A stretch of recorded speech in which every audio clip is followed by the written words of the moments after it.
है, महारानी कॉलेज में संवाद कार्यक्रम होगा। छात्राओं से संवाद करेंगे उपराष्ट्रपति जगदीप धनखड़। आपको बता दें कि छात्राओं से अपने अनुभव साझा करेंगे धनखड़। दोपहर 3 बजे से संवाद कार्यक्रम का आयोजन किया जाएगा। जयपुर से ये बड़ी जानकारी। महारानी कॉलेज में आज संवाद कार्यक्रम का आयोजन होगा। दोपहर 3 बजे संवाद कार्यक्रम आयोजित किया जाएगा और छात्राओं से उपराष्ट्रपति जगदीप धनखड़ यहां पर संवाद करते हुए नजर आएंगे। छात्राओं से अपने अनुभव साझा करेंगे, छात्राओं से बातचीत करेंगे, उनके भी विचार जानेंगे। तो जयपुर से ये बड़ी जानकारी आपको दे रहे हैं। छात्राओं से आज संवाद उपराष्ट्रपति जगदीप धनखड़ करेंगे। महारानी कॉलेज में संवाद कार्यक्रम का आयोजन किया गया है। दोपहर 3 बजे इस कार्यक्रम का आयोजन होगा, जिसमें आज जगदीप धनखड़ छात्राओं से बातचीत करते हुए नजर आएंगे, अपने विचार साझा करेंगे और साथ ही जो छात्र हैं वो भी अपने विचार उपराष्ट्रपति जगदीप धनखड़ के साथ साझा करते हुए नजर आएंगे।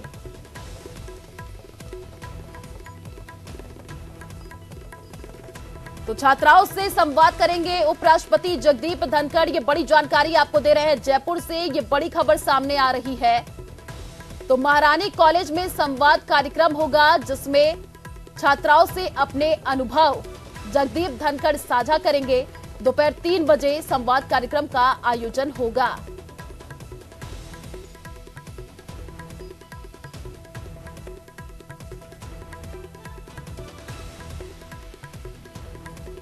तो जयपुर से बड़ी खबर का रुख कर लेते हैं। एम्बुलेंस कर्मचारियों का हल्ला बोल। एम्बुलेंस कर्मचारी का कार्य बहिष्कार जारी है। आपको बता दें कि कार्य बहिष्कार और प्रदर्शन आज भी जारी रहेगा।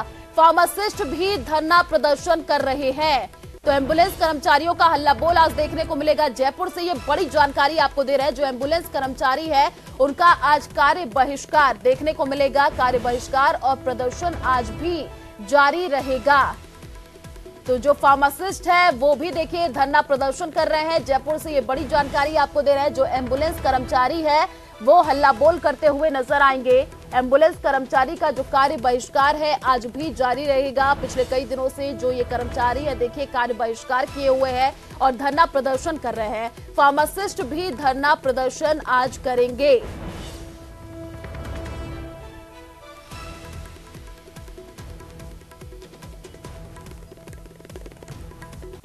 तो एम्बुलेंस कर्मचारियों का आज हल्ला बोल देखने को मिलेगा। ये बड़ी जानकारी आपको जयपुर से दे रहे हैं। जो एम्बुलेंस कर्मचारी है पिछले कई दिनों से धरना प्रदर्शन पर है और आज भी जो है वो कार्य बहिष्कार करेंगे और धरना जारी रहेगा। जो फार्मासिस्ट है वो भी आज धरना प्रदर्शन करेंगे।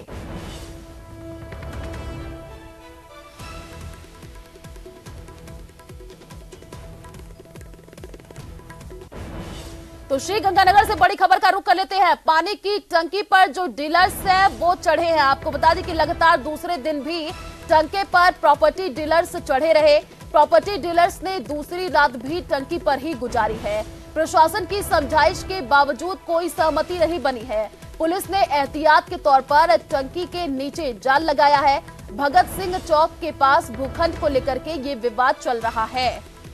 तो जो प्रॉपर्टी डीलर्स है वो पानी की टंकी पर चढ़े हुए हैं। श्रीगंगानगर से ये बड़ी जानकारी आपको दे रहे हैं। लगातार दूसरे दिन भी जो प्रॉपर्टी डीलर्स है वो टंकी पर चढ़े रहे और यहाँ पर समझाइश की जा रही है, लेकिन जो प्रॉपर्टी डीलर्स है वो मानने को तैयार नहीं है। पानी की टंकी पर चढ़े हुए हैं। प्रॉपर्टी डीलर्स ने दूसरी रात भी टंकी पर ही गुजारी है और प्रशासन समझाइश कर रही है, लेकिन अभी तक कोई सहमति नहीं बनी है। और इसी खबर पर ज्यादा जानकारी के लिए संवाददाता अशोक हमारे साथ फोन लाइन पर जुड़ चुके हैं। अशोक, देखिए ये जो प्रॉपर्टी डीलर्स हैं लगातार दूसरे दिन भी पानी की जो टंकी है उस पर चढ़े हुए नजर आ रहे हैं। समझाइश की जा रही है, प्रशासन की तरफ से बातचीत की जा रही है, लेकिन अभी तक कोई भी सहमति नहीं बन पा रही है। हाँ बिल्कुल, देखिए लगातार दूसरी रात प्रॉपर्टी डीलर्स के द्वारा पानी की टंकी पर ही गुजारी गई, बल्कि शनिवार की शाम को जब 2 प्रॉपर्टी डीलर चढ़े तो कल दोपहर में एक अन्य व्यक्ति भी पानी की टंकी पर चढ़ गया। तो ऐसे में कुल 3 लोग पानी की टंकी पर लगातार चढ़कर प्रदर्शन कर रहे हैं और स्थानीय प्रशासन के द्वारा लगभग आधा दर्जन से बार उनसे समझाइश करने के लिए वार्ता की गई, लेकिन सभी बार वार्ता बेनतीजा रही। टंकी पर चढ़े तीनों लोगों के द्वारा एक नगर पालिका के स्वामित्व का भूखंड से अपना स्वामित्व हटाने की मांग की जा रही है। उनका कहना है कि उन्होंने जिसने भूखंड का कब्जा किया हुआ था उससे लाखों रुपए का भुगतान कर भूखंड खरीदा है और वहीं नगर पालिका उसे अपना भूखंड बताकर उस पर अपना स्वामित्व का बोर्ड लगा चुकी है। तो ऐसे में टंकी पर चढ़े दोनों प्रॉपर्टी डीलर सहित कुल 3 लोगों के द्वारा नगर पालिका से मांग की जा रही है कि वो उस भूखंड से अपने नगर पालिका के स्वामित्व का बोर्ड हटाए और उसका कब्जा प्रॉपर्टी डीलर्स को सौंपे ताकि उनका लाखों रुपए का नुकसान होने से बचा जा सके।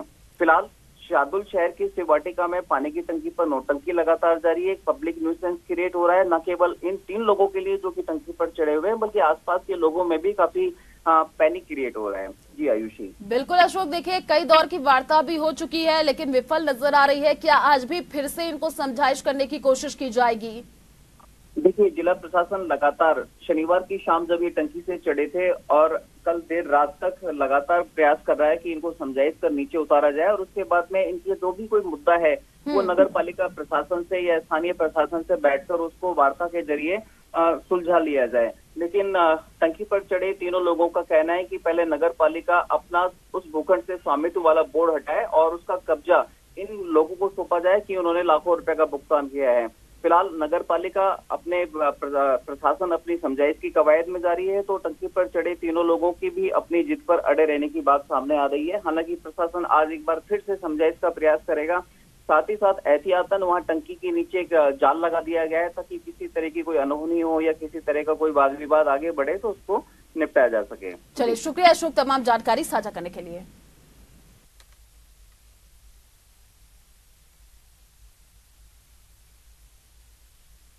तो कोटा से बड़ी खबर का रुख कर लेते हैं। कोटा में डेंगू का कहर जारी है। 24 घंटे में डेंगू के 28 नए मरीज सामने आए हैं। आपको बता दें कि डेंगू की चपेट में करीब 200 कोचिंग छात्र आए हैं। 150 से अधिक टीमें अब डोर टू डोर सर्वे कर रही है। तो कोटा से ये बड़ी जानकारी आपको दे रहे हैं, जहां पर देखिए लगातार डेंगू का जो कहर है बढ़ता ही जा रहा है। जो आंकड़े सामने आ रहे हैं वो अब डरावने वाले हैं। 200 कोचिंग छात्र अभी डेंगू की चपेट में आ चुके हैं और 150 से अधिक जो टीमें हैं वो सर्वे कर रही हैं, डोर टू डोर जा रही है। तो 24 घंटे में 28 नए मरीज सामने आए हैं। ये बड़ी जानकारी आपको दे रहे हैं। कोटा से लगातार डेंगू का कहर बढ़ता जा रहा है और जो आंकड़े हैं वो भी अब लगातार बढ़ते हुए जा रहे हैं। हालांकि देखिए, स्वास्थ्य विभाग भी पूरी तरीके से अलर्ट मोड पर नजर आ रहा है। डोर टू डोर सर्वे किया जा रहा है लेकिन लगातार जो केसेज हैं उसमें इजाफा हो रहा है। और इसी खबर पर ज्यादा जानकारी के लिए संवाददाता ओम प्रकाश हमारे साथ फोन लाइन पर जुड़ चुके हैं। ओम प्रकाश, देखिए जो आंकड़े अभी डेंगू के सामने आ रहे हैं वो डरावने वाले हैं। अभी 24 घंटे के अंदर 28 नए मरीज सामने आए हैं।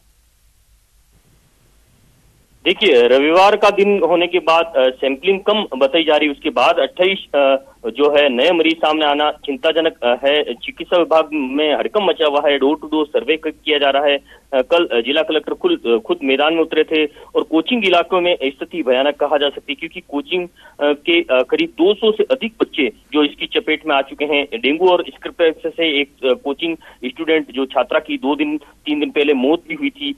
बताया जा रहा है कि कोटा में डेंगू का DN2 जो स्ट्रेन वो सक्रिय है और ये दूसरे की तुलना में बहुत ही घातक है।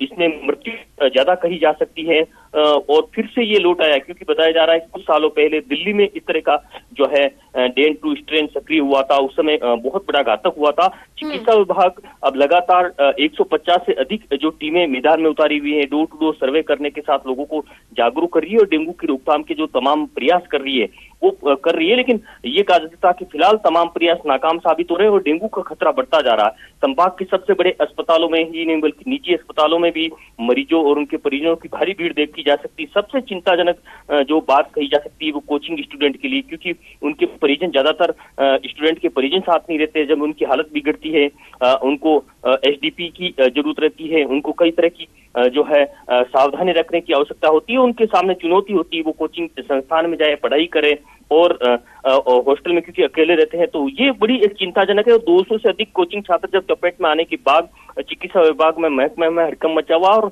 खुद जिला कलेक्टर कल मैदान में उतरे थे और वहां जागरूकता अभियान विशेष तौर से चलाया जा रहा है। उम्मीद की जा रही है कि थोड़े दिन बाद में डेंगू के जो आंकड़े बढ़ रहे हैं उसमें कमी आएगी, लेकिन फिलहाल ऐसा माना नहीं जा रहा है क्योंकि 300-350 के करीब आंकड़े आ चुके हैं। कई लोगों की मौत हो चुकी है। कई राजनेताओं ने इसमें चिंता जताई है फिलहाल ये कहा जा सकता है कि डेंगू कोटा में भयानक होता जा रहा है, और डेंगू के साथ साथ स्क्रब टाइफस और अन्य जो छोटी मोटी मौसमी बीमारी है वो भी अब जो है सक्रिय होने लगी। जी बिल्कुल ओम प्रकाश, जो आंकड़े सामने आ रहे हैं देखिए वो डरावने वाले हैं। हालांकि स्वास्थ्य विभाग अब अलर्ट मोड पर नजर आ रहा है, लोगों को जागरूक भी किया जा रहा है। चलिए आप नजर बनाए रखिए। शुक्रिया तमाम जानकारी साझा करने के लिए। तो प्रदेश सरकार की स्मार्टफोन योजना हजारों युवतियों और महिलाओं की सुरक्षा के लिए खतरा बन गई है। ब्यावर के रायपुर उपखंड में इस योजना में बड़ी लापरवाही सामने आई है। दरअसल यहां कई ग्राम पंचायतों में योजना के तहत लाभार्थियों को दिए जा रहे फोन के साथ ही लाभार्थियों की लिस्ट रोजाना सोशल मीडिया पर वायरल हो रही है। इससे साइबर अपराधियों के लिए इन बहन बेटियों की सुरक्षा में सेंध लगाना आसान हो जाएगा। इस लिस्ट में लाभार्थी महिलाओं और बेटियों के मोबाइल नंबर, जनाधार नंबर और एड्रेस भी दर्ज है। ऐसे में महिलाओं और बेटियों के मोबाइल नंबर सार्वजनिक होने से उनके दुरुपयोग की आशंका बढ़ गई है। ऐसे में पर्सनल डाटा सार्वजनिक करने पर उनके परिजनों और लाभार्थी महिलाओं ने भी आपत्ति जताई है। इस मामले की संवेदनशीलता को देखते हुए रायपुर उपखंड अधिकारी सुरेश कुमार ने मामले में कार्मिकों को नोटिस जारी कर दिए हैं।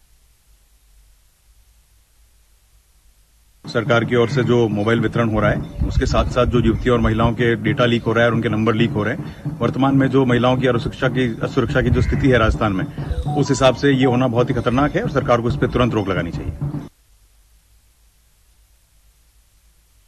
तो भरतपुर में न्यूज 18 राजस्थान की खबर का बड़ा असर हुआ है। बयाना की झील चौकी इंचार्ज एसआई खुशीराम को सस्पेंड कर दिया गया है। एसआई का पैसे के लेन देन का वीडियो वायरल हुआ था। वीडियो सामने आने के बाद पुलिस अधीक्षक ने यह कार्रवाई की। व्यक्ति और बेटे को केस से बाहर निकालने के लिए लेन देन किया गया था। मुकदमे से बाहर निकालने की बातचीत हुई थी। आपको बता दें कि वीडियो में एसआई पैसे लेते और गिनते नजर आ रहा था। मुलाकात है, सामान्य मुलाकात है।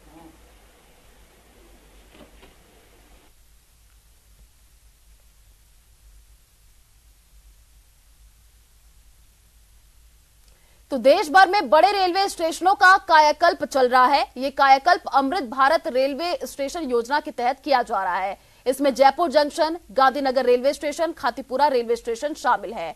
इसमें रेलवे ने आम आदमी का सहयोग मांगा है जो रेलवे स्टेशन के आसपास रहते हैं। इन लोगों की रेलवे बकायदा एक परामर्शदात्री समिति बनाएगा जिसके निर्देश दे दिए गए हैं और इनसे विकास को लेकर के सलाह मशवरा भी किया जाएगा। स्टेशन पर यात्री सुविधाओं के विस्तार, विकास और निर्माण कार्य में सुझाव मांगे जाएंगे। इस समिति में आपको बता दें कुल 11 सदस्य होंगे। रेलवे की ये पहल सुखद है और इससे रेलवे स्टेशनों को और बेहतर बनाने में अब मदद मिलेगी। स्टेशनों पर यात्री सुविधाओं में बढ़ोतरी और उत्कृष्ट सुविधा देने के क्रम में रेलवे बोर्ड के द्वारा निर्णय लिया गया है कि स्टेशनों पर स्टेशन सलाहकार समिति का गठन किया जाए। ये स्टेशन सलाहकार समिति जो है मंडलों को भी निर्देश दिया गया है कि हर स्टेशन पर बनाए और इनमें जो है शहर के और स्टेशन के आसपास की जो ट्रेड, कॉमर्स, इंडस्ट्रीज और जो प्रोमिनेंट सिटीजन है वहाँ के, उनको भी शामिल किया जाएगा। और इसका उद्देश्य यह है कि जो स्टेशन पर जो यात्री सुविधा है उसमें बढ़ोतरी किया सके। इसको ये भी मैंडेट किया गया है कि साल में इसकी 3 मीटिंग की जाएगी और जो ये कंसल्टेटिव कमेटी होगी जो कि सुझाव देगी कि क्या क्या स्टेशन पर सुविधाओं को और बढ़ोतरी किया जा सके। तो सीकर शहर के कहारों की ढाणी में कल शाम से पंडित धीरेन्द्र शास्त्री का दरबार चल रहा है। यह दरबार देर रात तक चला। इस दौरान उन्होंने भक्तों को कई तरह की बातें बताई, कुछ अर्जी भी सुनी। उन्होंने कहा कि लोग मुझसे पूछते हैं कि आप भारत में क्या करना चाहते हो। मैंने कहा कि मुझे सड़कों पर तूफान, मंदिरों में भीड़ चाहिए, राम राज्य का भारत हिंदुस्तान चाहिए। क्या अद्भुत सौभाग्य है आपका, है कि नहीं? कौन कौन पागल है राजस्थान का, बागेश्वर बालाजी का? कौन कौन भारत हिंदू राष्ट्र चाहता है? तो ताली कौन बजाएंगे? वेस्ट इंडीज को है।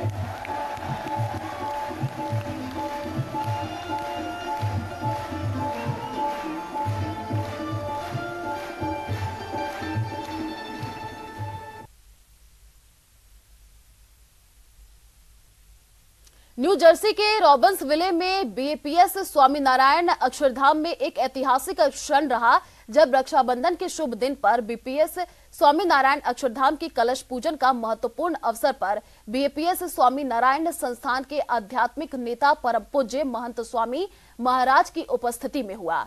इस दौरान भावुक स्वयंसेवकों ने, जिनकी आंखें आंसुओं से धुंधली थी, अपनी वर्षों की कड़ी मेहनत, समर्पण और प्रार्थनाओं के फल को जीवन में आते देखा। अक्षरधाम यात्रा में एक महत्वपूर्ण क्षण का जश्न मनाते हुए पूरा परिसर प्रत्याशा और खुशी से गूंज उठा। कलश का पवित्रीकरण स्वामीनारायण अक्षरधाम के शीर्ष को सुशोभित करने के लिए नियत किया गया। 12 वर्षों में अक्षरधाम के निर्माण में सामूहिक रूप से लाखों घंटों का योगदान देने वाले स्वयंसेवकों के लिए यह आयोजन उनके दिवंगत आध्यात्मिक नेता परम पावन प्रमुख स्वामी महाराज की एक ऐसी जगह बनाने की इच्छा की पूर्ति का प्रतीक है। निधि कलश जो अक्षरधाम के आधार पर है को 11/2011 में प्रमुख स्वामी महाराज द्वारा औपचारिक रूप से प्रतिष्ठित किया गया था। आज शिखर बिंदु का प्रतिनिधित्व करने वाले सबसे बड़े अमृत कलश को परम पावन महंत स्वामी महाराज द्वारा पवित्र किया गया, जिन्होंने पूजन किया। तो राजीव गांधी ग्रामीण एवं शहरी ओलंपिक का रोमांच जारी है। करौली के राजीव गांधी खेल संकुल के इंडोर हॉल में कबड्डी का फाइनल मुकाबला खेला गया है, जिसमें हिंडौन ग्रामीण ने करौली क्लस्टर को हराकर खिताब पर कब्जा जमाया। इस मौके पर जिला खेल अधिकारी रमेश चंद्र गुप्ता, खेल प्रभारी कन्हैयालाल शर्मा, समन्वय के मुरारीलाल और ब्लॉक प्रभारी धर्मेंद्र कुमार मौजूद रहे। मैच में शानदार प्रदर्शन करने वाले खिलाड़ियों को सम्मानित भी किया गया। मैच में शारीरिक शिक्षक वेदरत्न जैमिनी, विनोद जाट, महेंद्र गौतम भी मौजूद रहे। चले फिलहाल